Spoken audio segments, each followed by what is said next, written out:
why is it so darn cold? That's what people are asking. Some of you may be going, hey, I'll take the relief. I mean, it's August, right? And some of you may be looking forward to fall. So let me know down below, are you digging the cooler temperatures? If you're across the Central Plains states and across the West, I know you're not really feeling it much.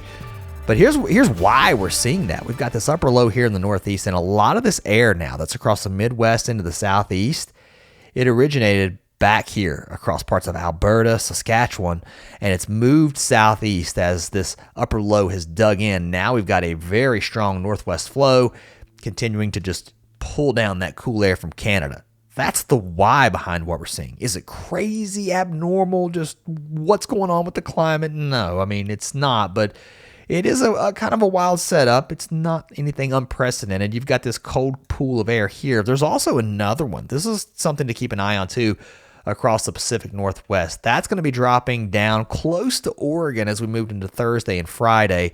That could bring some onshore flow here, some showers, especially along the Cascades, maybe even as far south as the Sierra. So this is a little bit different, right? You don't normally see this as we head into August anyway. And then as we move into the weekend, in fact, this will start to move ashore, so cooler conditions across the Pacific Northwest. And then I would argue some hotter conditions start to develop here across the Northeast as our high-pressure ridge here starts to just push in some warmer air in here from the west. Also, notice this blocking, this ridging pattern starting to set up here across parts of Canada, all the way up into the Hudson Bay. I think this opens the door up for a southwest flow here, and that's going to bring in the moisture, the humidity. It's going to start to feel like August again.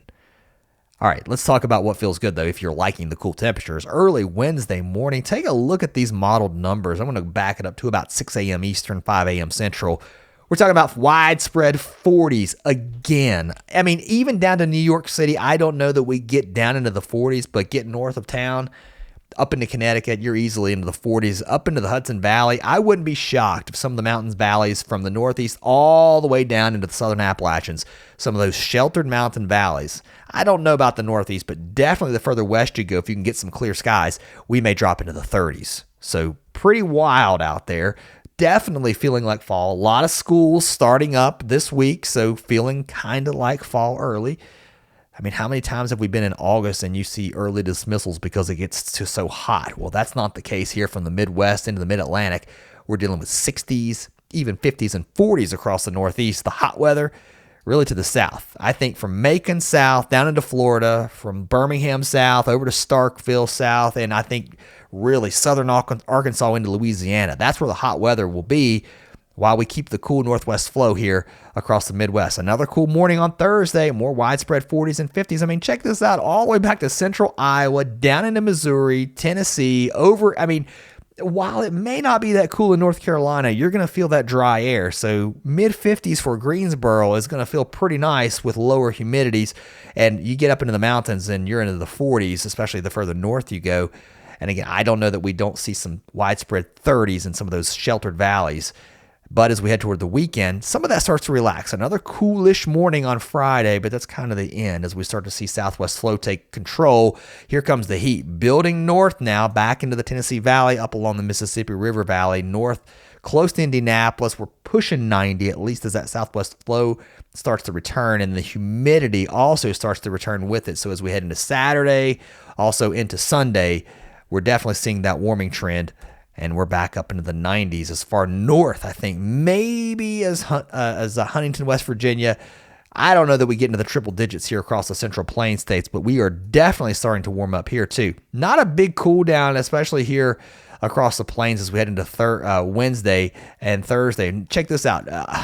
90s, maybe 100s across parts of South Dakota. I don't know that we get that hot, but still way above average. That starts to break down some, though, as we head into Thursday, also into Friday. At least some cooler weather here as we get a little more cloud cover, a little more shower activity. There's your high temperatures on Friday. So instead of triple digits, we're talking about upper 80s to low 90s. The cool weather to the east, and we bake here across the southern plains. I'm sorry, it's just going to stay hot here. Severe weather. Let's talk about day 2 first. This would be your Wednesday outlook. The highest chance for severe weather will be here across parts of Montana, also North Dakota, with a few stronger storms as far south as Colorado.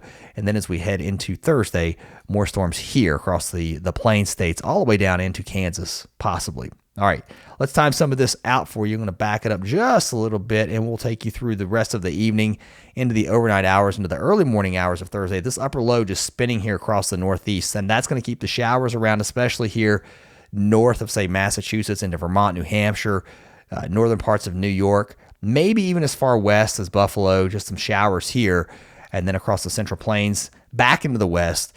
These storms here across Montana and North Dakota, South Dakota could get really strong as we head into the afternoon on Wednesday, as far south as Nebraska, Colorado, and Kansas. So watch those storms. And then across the far southwest, that monsoon moisture will be there.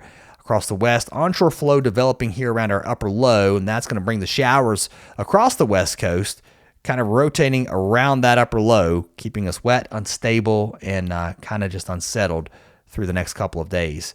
Here's a quick look at the precipitation through the weekend. Across the south, we've got that northeast flow bringing some showers in here across parts of southern Georgia, also into Florida.